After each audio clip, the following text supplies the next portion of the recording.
Xi, a chave do entendimento da psicologia feminina, de Robert Johnson.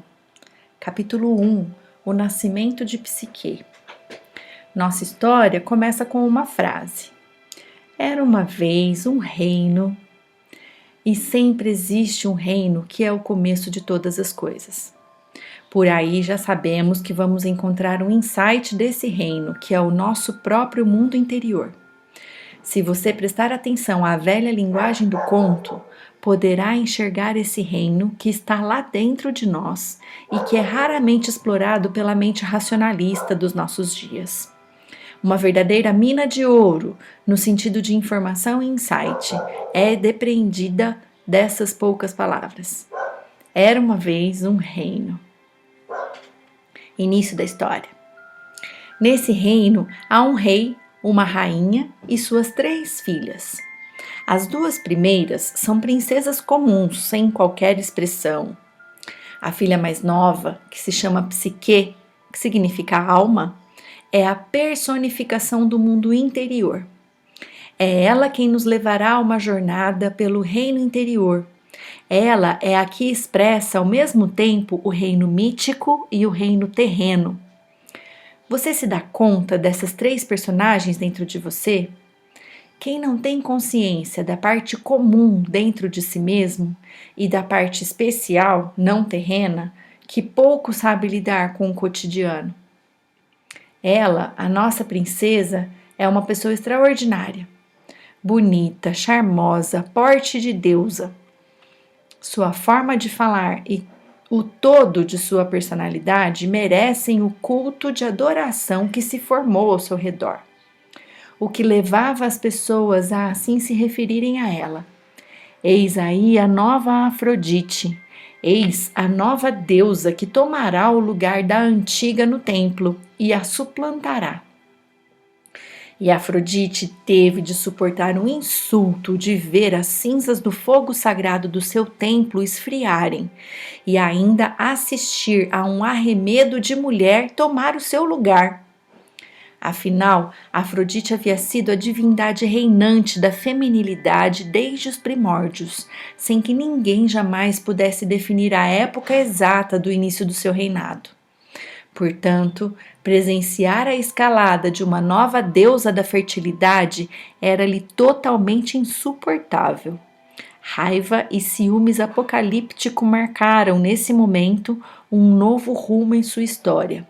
Mexer com a fúria de divindades ou exigir delas uma mudança é convulsionar as fundações do nosso mundo interior. Os elementos míticos. As origens das deusas, Afrodite e Psique, são bem interessantes.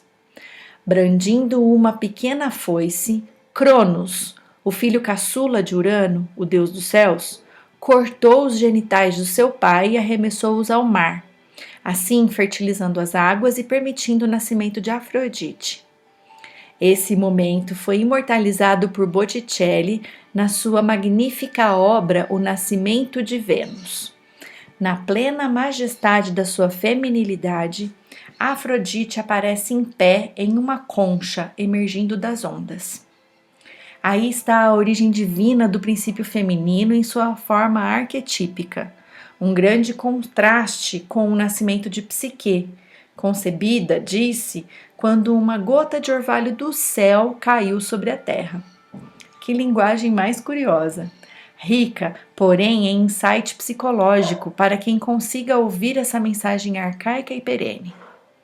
A diferença entre esses 2 nascimentos, se entendida de forma justa, revela a diversidade de natureza desses 2 princípios femininos.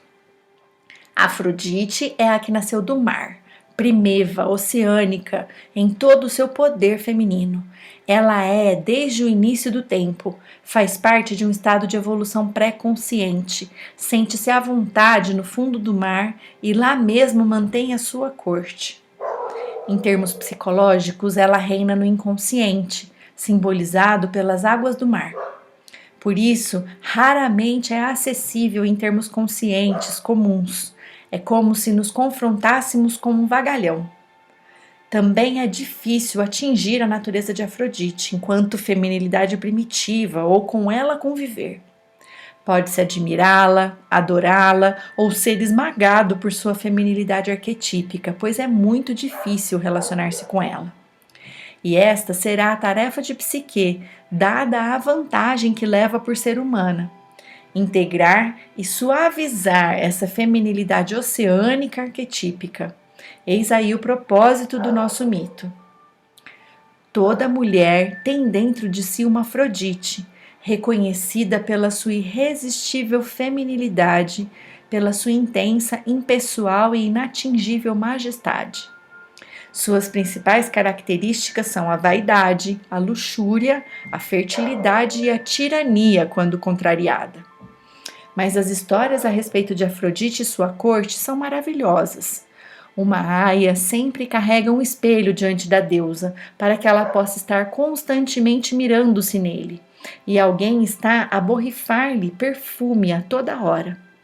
Ciumenta, não tolera nenhum tipo de competição, e continuamente está arranjando casamentos para quem quer que seja.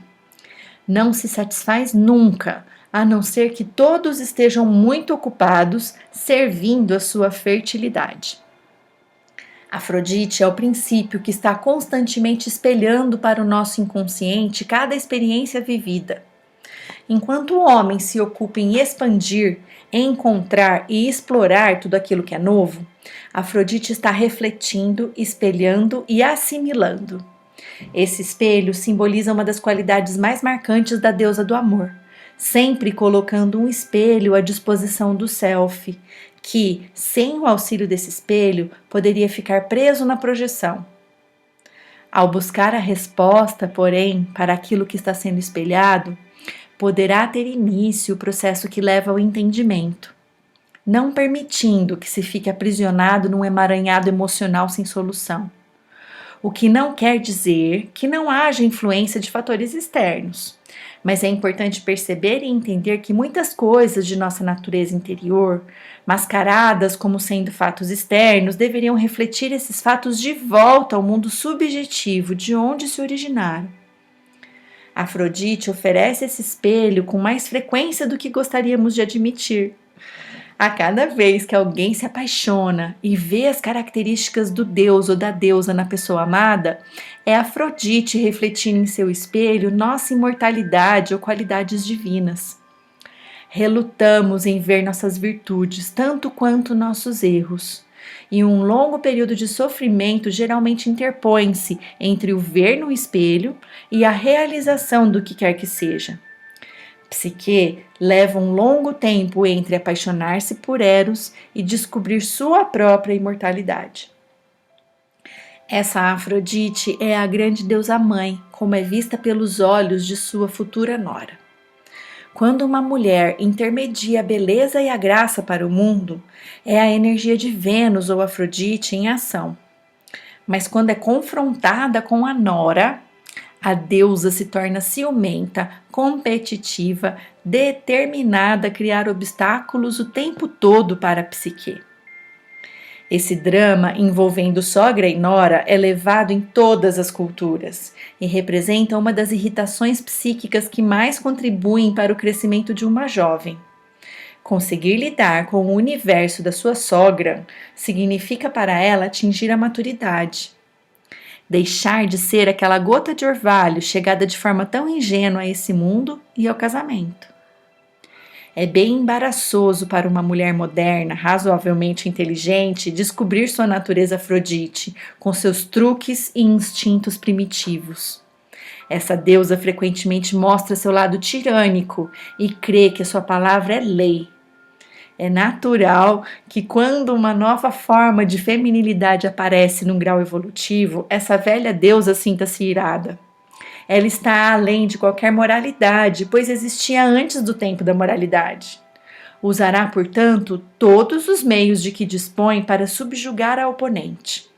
E as mulheres sabem muito bem disso, pois quando acontecem as súbitas regressões à sua natureza Afrodite, elas se tornam figuras aterrorizantes enquanto presas dela. É raro encontrar um lar em que a mulher, Quando se deixa levar por suas súbitas erupções, reconheça-se nesse momento como Afrodite e saiba dar o uso real para essa energia sublime que se desprende dessas explosões. A energia Afrodite é uma força de grande valor, que se põe a serviço do desenvolvimento pessoal quando domina seu poder aterrador, fazendo com que todos à sua volta cresçam. Quando chega o tempo de crescimento, as velhas formas e os velhos hábitos devem dar as boas-vindas aos novos.